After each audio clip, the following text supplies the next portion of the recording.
Anatoly Yunitsky's article SpaceWay program as the only possible scenario to save the earthly technocratic civilization from extinction and death, performed by Michael Kirichenko. The humankind has no experience in the industrial development of the near-Earth space. Now, what should the space industry be like? What are its functions, volumes, and types of products to be produced? Where will these products be mainly consumed, in space or on the Earth? There could be asked a lot of questions, and people could not give clear answers today. Any answer can be right and wrong at the same time. Everything will depend on those particular ways of development to be selected by the Earth's civilization in the future during the large-scale space exploration.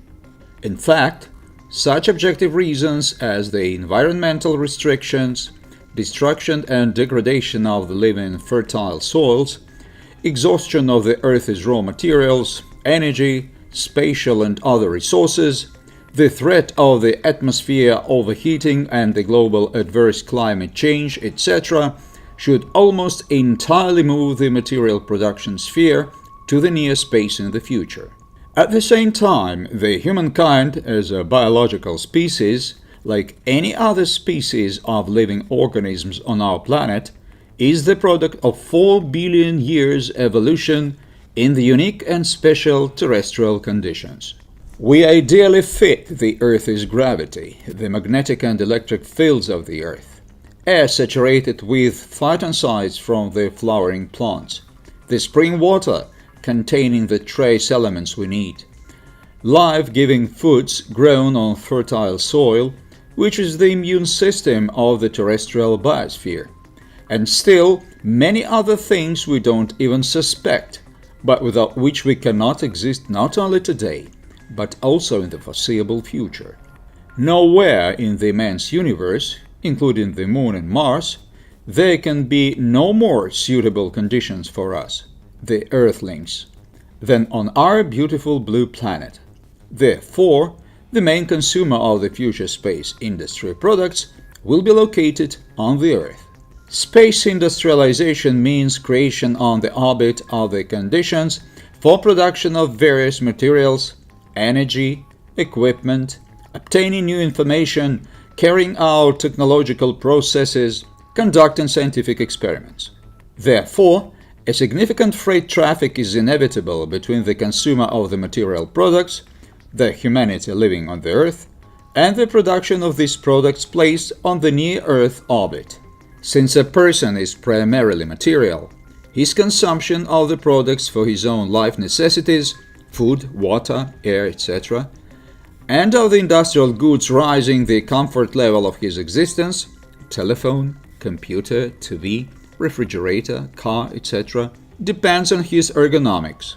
It is geocosmic cargo traffic that will determine the pace of development of the space industry for the benefit of the Earth's civilization living in their home on the planet Earth, amounting to about 10 billion people by that time. It's like an industrial umbilical cord connecting a growing child with a mother. Its cross-section will determine the metabolism, energy and growth rate of the child. The mouse has a thin umbilical cord. It is thicker in a man and even more thick in an elephant. Consequently, the annual per capita consumption of the industrial products in the future should be commensurate with the mass of a person. Thus, for 10 billion people, it is at least 100 million tons per 1 year, or 10 kilograms per one person on the planet. That is why the bottleneck of the future space industrialization, when the Earth's civilization could turn into a truly space civilization, will be the transport on the route planet near space planet. Even in the most daring forecasts, such well-known geocosmic transport systems as carrier rocket, space elevator, electromagnetic gun, etc., are capable of transporting only a few thousand tons of cargo per year, or less than 1 gram of space production per an inhabitant of the planet, which is 4 times less than required. If we were a civilization of micro-Lilliputs and weighed within 1 gram, Such transportation capacity would suit us perfectly. However, it is unacceptable for the technocratic civilization of the Earth type, which smelts today about 2 billion tons per year of only the basic metals – iron, copper, and aluminium. If solutions to this problem are not found in the nearest future, our Earth's technocratic civilization will face the fate of the mold in the Petri dish. It will die after having eaten all the limited resources and having poisoned the limited space with its waste products. The analysis shows that only 2 generations remain until the point of no return, when the industrial technosphere created by a man finally wins. That is, finally kills the Earth's biosphere.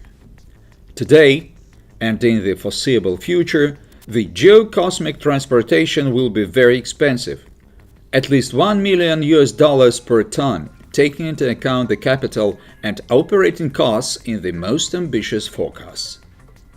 Therefore, to implement the space industrialization program, if we rely on the existing and prospective geocosmic transport systems, an annual budget of at least $100 trillion will be required, which is unjustified and simply insane costs for the humanity, significantly exceeding the today's global GDP. These costs are actually aimed at the civilization's suicide, since almost 100% of funds will be spent on creating the tools for the large-scale destruction of the biosphere by the geocosmic transport system, which is especially evident on the example of launch vehicles, including the promising ones.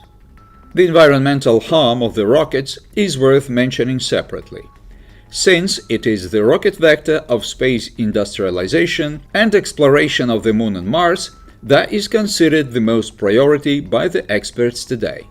Although the rockets, along with the ozone holes, create ionospheric holes with a stream of high-energy particles directed to the surface of the planet, cause turbulence in the upper atmosphere, provoke powerful atmospheric cyclones, drastically reduce the atmospheric pressure at the surface of the Earth, etc., we will consider only one special question: the destruction of the ozone layer.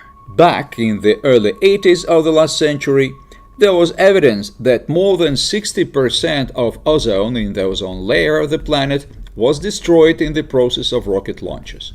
A shuttle of the shuttle type in one launch, depending on the ionospheric conditions, can destroy from 10 to 40 million tons of ozone, not only because it uses ozone-extinguishing elements as fuel, nitrogen, chlorine, etc., but also because the plasma of a jet stream has a temperature of about 4,000 degrees centigrade, almost 3 times the steel melting temperature, and an outflow speed of about 4 kilometers per second, 5 times higher than the speed of a sniper rifle bullet. Thus, almost all the energy from the burning fuel in a jet engine is released into the atmosphere, and only a small part of it is spent on useful work, to lift the cargo to the height of the orbit and its acceleration to the orbital speed, the first space one for this orbit. In addition to the ozone quenching, the rocket launches also change the physical chemistry of the upper atmosphere, cause turbulence in the ionosphere, and even affect the geomagnetic field in the launch pitch plane. It is difficult to determine the complex economic damage caused to the planetary ecosystem through the traditional rocket space exploration, but a private assessment of damage only from destruction of the ozone layer of the planet can be performed. If the cost of ozone recovery is estimated not as natural, supposedly free and gratuitous, but as the technogenic methods. It is common knowledge that ozone is produced by passing air or oxygen through an ozonizer. The main factor contributing to the cost of the ozone production is electricity consumption. The best industrial ozonizers consume about 10 kilowatt-hours of energy to produce 1 kilogram of ozone. With an average world cost of electricity of about $0.1 per kilowatt-hour, the cost of electricity consumed to obtain 1 ton of ozone will be approximately $1,000. In fact, these costs will be significantly higher considering the cost of equipment and the overhead costs. Thus, in order to restore the ozone destroyed at each launch of the heavy rocket in the amount of more than 10 million tons, only the electric energy to be spent will cost $10 billion. Even if each rocket puts 100 tons of cargo into the orbit, there are currently no such launch vehicles on the market. The environmental damage of at least $100 million will be incurred per 1 ton of payload.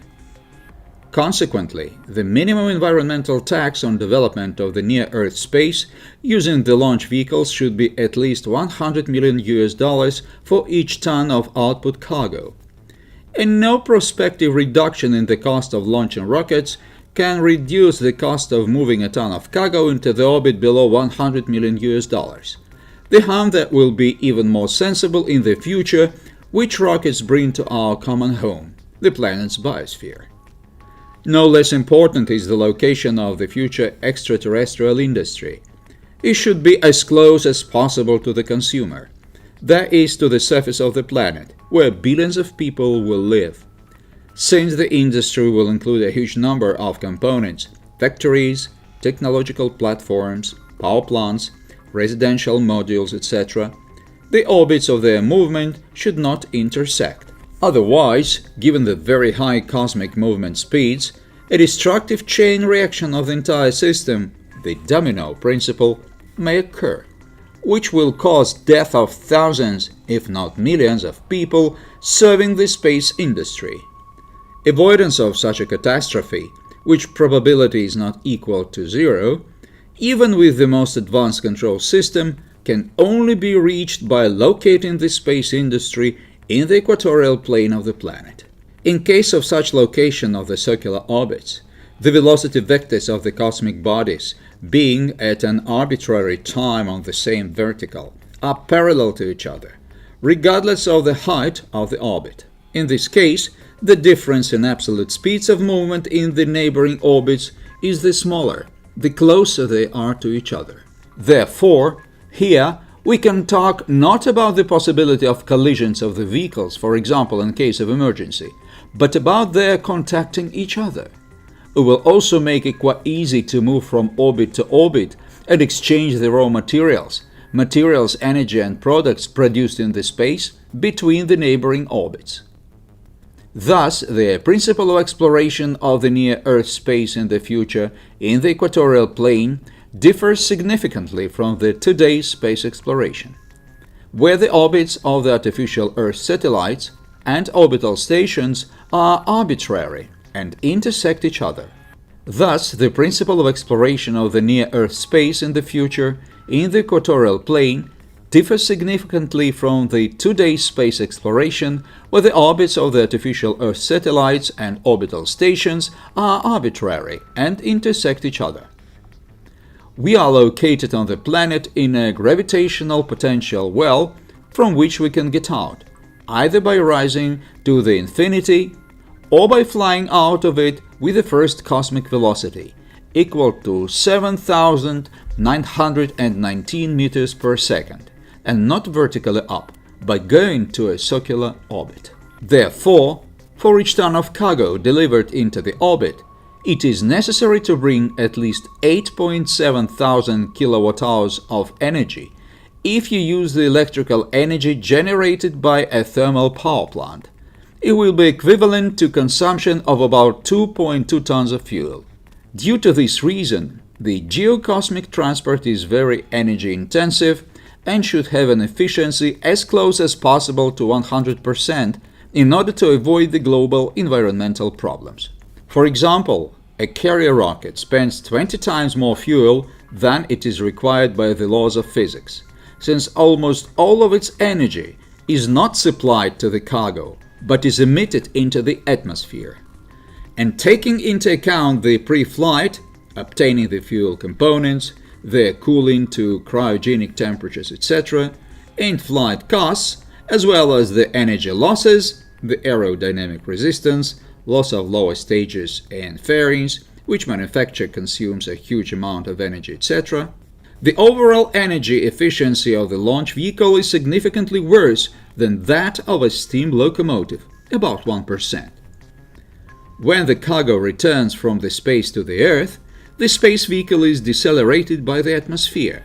Thus, all their potential and kinetic energy is released into the environment in the form of high-temperature plasma wake, burning out the heat-shielding envelope, acoustic waves, increasing the environmental damage caused during the initial geocosmic logistics when delivering the cargo to the space.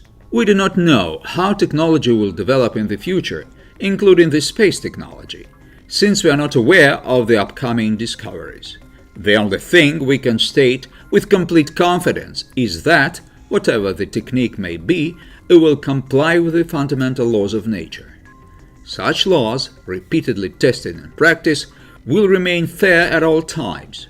In the field of mechanics, they include 4 conservation laws, to which all other particular cases of conservation laws can be reduced: energy, momentum, angular momentum, and movement of the centroidal motion of the system. In addition to the kinetic and potential energies to the space cargo, you must also bring the momentum and the angular momentum for rotation in orbit around the planet.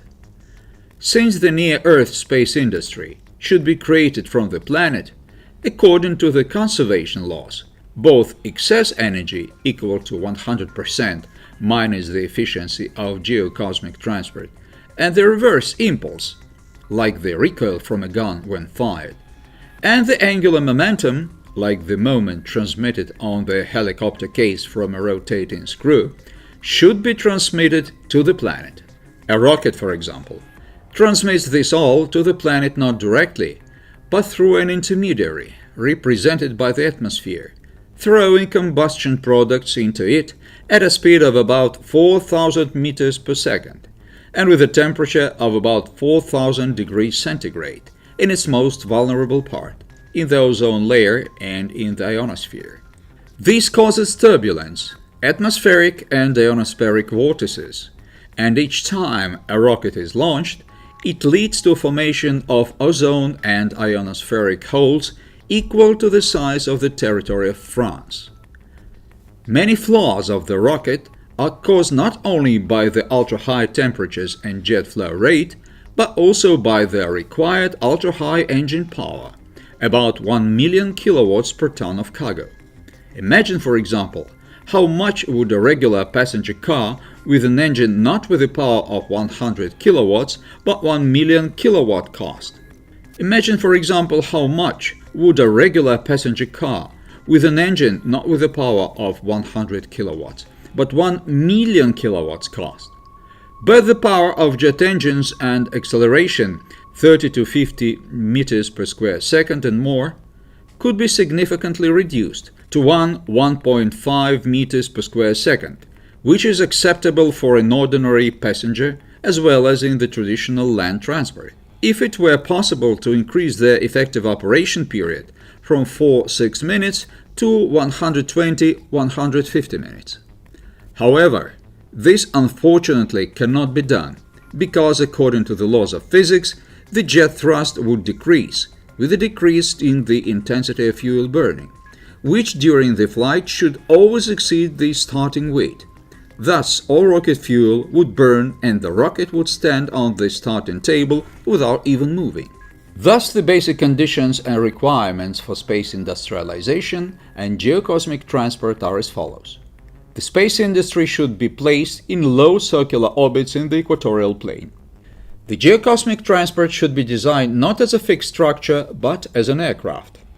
The geocosmic transport should be as environmentally friendly, self-supporting, the principle of Baron-Münchhausen, working only on the internal forces of the system, without any mechanical and energy interaction with the environment in the process of geocosmic transportation. The theoretical efficiency of geocosmic transport should be close to 100%, ensuring cargo flows to the extent of the millions and in the future the billions of tons of cargo per year. The possibility to recover potential and kinetic excess energy of the space products during their delivery from space to Earth. The use of clean energy to enter the space, electric energy. The geocosmic transport in the process of geocosmic transportation should transmit momentum, angular momentum and energy, directly to the solid Earth's crust, without including the planet's atmosphere in the mechanical chain. The power of the geocosmic transport engine in terms of 1 ton of cargo should be relatively low, not more than 100 kilowatts as in a passenger electric car. Acceleration boost for passengers and cargo should be comfortable and should not exceed 1.5 meters per square second, for which purpose the time to go into orbit and obtain the first space velocity should be at least 2 hours. All the above 10 basic requirements are met by only one engineering solution, which is the General Planetary Vehicle, GPV, which is a self-supporting aircraft covering the planet in the equatorial plane.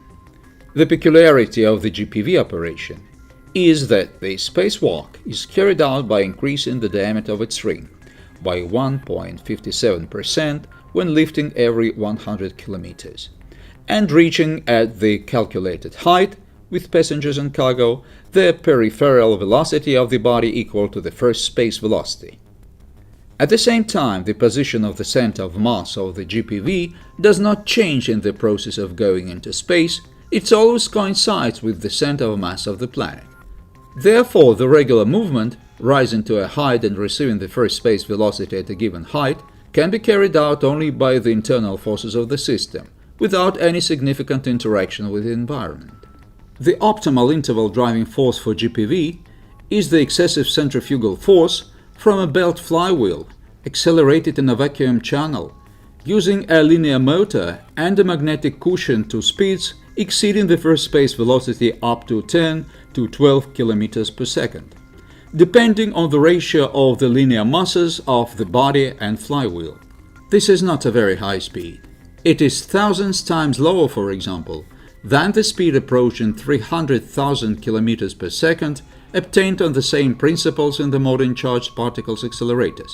For transfer of the momentum and angular momentum to the body of the GPV when entering the orbit in order to obtain an orbital velocity equal to the first space velocity at a given height, a second belt flywheel is needed. Then, when braking the first belt flywheel, its excess kinetic energy, since the linear electric motor will be operating in the generator mode, will not be possible to discharge it into the environment, but to recover for acceleration in the opposite direction of the second flywheel.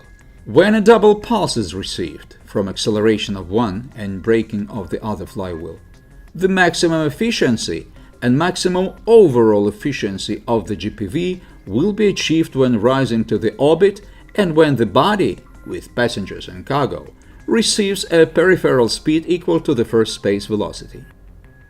Thus, from the standpoint of physics, the most environmentally friendly geocosmic aircraft, using only its internal forces to enter space, has only one variant. 3 ring structures covering the planet in the equatorial plane with the center of mass coinciding with the center of mass of the Earth. Ring structures have the ability to rotate around the planet and relative to each other with speeds exceeding the first space velocity. Ring structures have the ability to lengthen with increase in diameter in the process of going into orbit. Ring structures have linear actuators along their length, capable of accelerating and braking them relative to each other. Thus, the GPV is a reusable geocosmic transport complex for non-rocket development of the near space. The GPV will allow putting into the orbit within one flight about 10 million tons of cargo, 250 kilograms per 1 meter of the GPV body length, and 10 million passengers, 250 people per 1 kilometer of the body length, which will be involved in creation and operation of the near-Earth space industry. Within 1 year, the GPV will be able to go into space up to 100 times. It will take the modern world rocket and space industry, in which trillions of dollars have already been invested, about 1 million years to achieve what a GPV can do within 1 year. At the same time, the cost of delivering each ton of payload to the orbit will be thousands times lower than that of the modern launch vehicles, less than $1,000 per ton. The environmentally friendly GPV, operating exclusively on electric energy, will allow realizing industrialization of the near space. To do this, it will be necessary to close all the industrial production that is harmful to the Earth's biosphere on the planet, creating them again in the near-Earth orbit on new principles that are environmentally friendly for the space. This step will open access to fundamentally new industrial technologies through the use of unique space capabilities not available on the Earth: weightlessness, high vacuum, ultra-low and ultra-high temperatures, inexhaustible sources of energy and resources, including mineral and spatial ones. Big opportunities are opening up in the field of information and energy communications. Bringing the industry out of the planet will radically improve our common living environment, our common home, the biosphere of the planet Earth, especially in the industrialized regions, without any restrictions on production growth. Almost all engineering solutions used in the project are widely known, tested in practice, and are currently implemented in the industry. The project budget will be about $2.5 trillion. This is not that much, given the annual military budget of the United States today is almost $700 billion. At the same time, the technological base for construction of the launch flyover will be the SpaceWay systems, which will make it possible to make profit from the project at the initial stages of its implementation by transporting passengers and cargo on the surface of the planet. Humanity has all the opportunities for implementation of the most ambitious project in the entire history of civilization. For example, about 100 million tons of metal, today the same amount of steel is smelted on the planet in less than 3 weeks, and about 10 million cubic meters of reinforced concrete, approximately the same amount of concrete, is laid in a single dam of the Sayano-Shushenskaya hydropower plant. Implementation of the GPV project into the world power grid means about 1 million kilowatts, 2.5 kilowatts per linear meter of length, or 10 kilowatts per 1 ton of cargo, which is less than 2% of the installed net power of power plants in the world, and is equal to the power of one launch vehicle, capable to lift into the space less than 100 tons with one flight, and not 10 million tons of cargo like the GPV. The linear city with millions of workplaces built along the GPV flyover, including across the oceans with such skyway transport and infrastructure complexes as urban up to 150 km per hour, high speed up to 500 km per hour, and hyperspeed up to 1,250 km per hour will allow the commercialization of the SpaceWay program to begin even before the terrestrial industry is put into space. String roads today are able to earn money. People can build residence and develop business around them. The new environmentally friendly transport will make life even more attractive in the area of transport accessibility. The string transport and infrastructure complexes will give an impulse to the development of their previously undeveloped lands. Thanks to the skyway flyovers, the lines of modern information communications, electricity, water supply and fertile soil, and later on the space production will reach the most remote corners of the planet. Life will appear around them, and the deserts will gradually disappear from the surface of the planet. Accommodation in the mountains and on the sea shelf will be more prestigious than, for example, the one in New York or Paris. The human and nature will finally be in harmony with each other.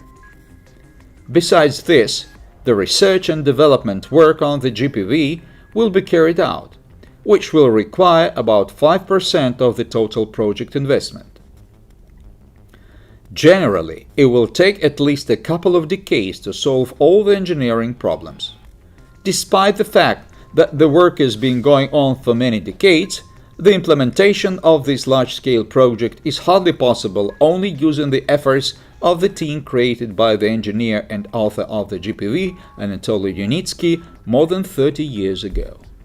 We believe that such global geocosmic program, with common goals and objectives, will unite all countries of the world, will attract them to finance this super-ambitious project designed to save the humanity. Due to its technical features, the project will directly affect the territory of dozens of countries, mainly located along the equator. And due to the political and economic reasons, the whole world.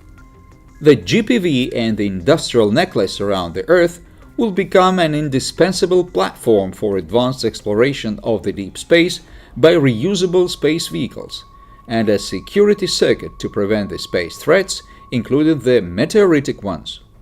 The project implementation period will take about 20 years, taking into account the socio-political, research, development, design, survey, construction, and installation works.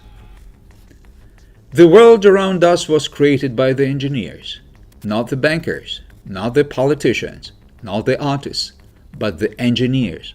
However, this world is often ruled by those other people, for whom personal enrichment is at the forefront.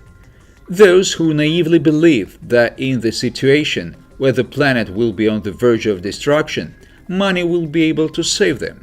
They are sure that they and their families will be able to find shelter on their personal islands, in underground bunkers, on submarines and Boeings with anti-missile defense system. How wrong they are. The planet is a one big room that does not even have partitions. Many centuries ago, the primitive people and their leaders burned fires in their caves and died of lung cancer at the age of 20.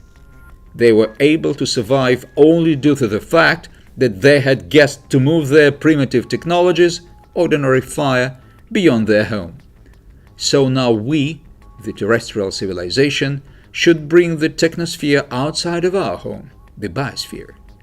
All engineering solutions for this step, ensuring transition of humanity to a new stage of civilizational development, have already been created. There is no doubt that during implementation of the General Planetary Vehicle project, it will be necessary to cope with a large number of problems and difficulties both in a technical and social way. However, they are insignificant in comparison with the problems to be settled by our Earth's civilization if it is going to survive and develop. Ideas which changed the world in the past have always seemed fantastic and unreal to their contemporaries. But with efforts of the engineers, they took real embodiment. Science has given us the tools to make the world a better place, but we don't want to use it because of our inflexibility and conservatism. Is it possible today that continuing to build millions of kilometers of roads and considering a rocket the only key to the space, we are ready to move to the Mars at the price of a one-way ticket amounting to $1 billion and die there? I do not want to believe it. If this is not true and we want to live, then we need to have the courage to change ourselves, each of us. We did not inherit the earth from our ancestors. We borrowed it from our descendants. We have to work out this duty, otherwise we will not have any future for everyone.